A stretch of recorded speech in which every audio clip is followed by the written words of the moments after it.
Turning now to your community focus. On Tuesday, Rhode Island voters will get their chance to cast their ballot in the presidential preference primary.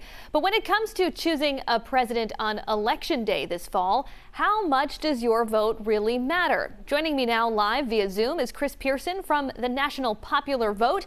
Thanks so much for being here. My pleasure. Nice to see you. So, Chris, for people who might be unfamiliar, give us the 60-second or less pitch here. What is National Popular Vote, and how is it different from the way we currently elect our president? Yeah, we are a state-based effort to change the way the Electoral College works. The states have absolute control over their own electors. So in Rhode Island, you have 4 electors. They follow state law. So we've been going around the country and gradually asking states to join the National Popular Vote Compact. In 2013, Rhode Island passed this law. A few years earlier, Massachusetts passed it as well. Most of New England has already passed it. In fact, we've now made this change in 17 states. Together, these states have 205 electoral votes. And the whole thing will go into effect when states with a majority of the electors, 270, have passed this bill. Then we'll still have the Electoral College, but the campaigns will run their candidates and you'll simply add up all of the votes in all 50 states plus DC. Whoever gets the most votes will be guaranteed a majority of the Electoral College, and they'll go to the White House. And along the way, we'll have every vote be equal. Every voter will matter in every state in every election, which is kind of what you're talking about for those of us who live in safe red or safe blue states. We're kind of sidelined. And you get the most votes, you'll be guaranteed to win the prize. You'll go to the White House. So does the Constitution need to be amended in order for this to happen?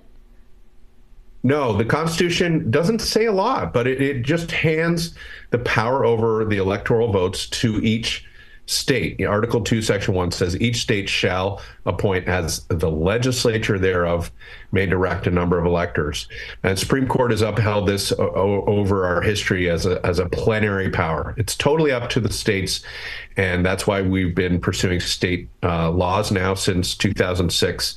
And like I said, we're about 75% of the way to the goal. And so, I've heard Rhode Islanders mention, as you touched on, that their vote for president doesn't really matter because we're a safely blue state and the electoral votes are essentially decided. Does your research back that up? Oh, absolutely. And it's not just Rhode Island. It's really voters in 38 to 40 states. They're saying in November of this year, about 18% of American voters will be in the position to cast a vote that could be decisive, right? It could turn the tide for Donald Trump or Joe Biden. And so 80+% of American voters are sidelined. And, Rhode Island's a clear example. Joe Biden doesn't campaign, doesn't have to talk to voters in Rhode Island because he's already won. He can presume to win that, and Donald Trump can't possibly win. And so your state, like most of us, are completely taken for granted. We sit on the sidelines and we watch Pennsylvania, Georgia, Wisconsin, Arizona are really the key states in the coming election. And so all of the campaign attention, the money spent in the general election, all goes to just those few number of battleground states. It's a real problem. It creates a lot of controversy, leaves a lot of Americans out, creates a lot of problems. When we get a few more states on board, we need states with 65 more electoral votes. Then we'll just have a popular vote. Campaigns will go everywhere, talk to voters all across the country. When you get the most votes, you'll be guaranteed to go to the White House. We will certainly keep our eyes on the National Popular Vote movement. Pearson, thanks so much for your time today.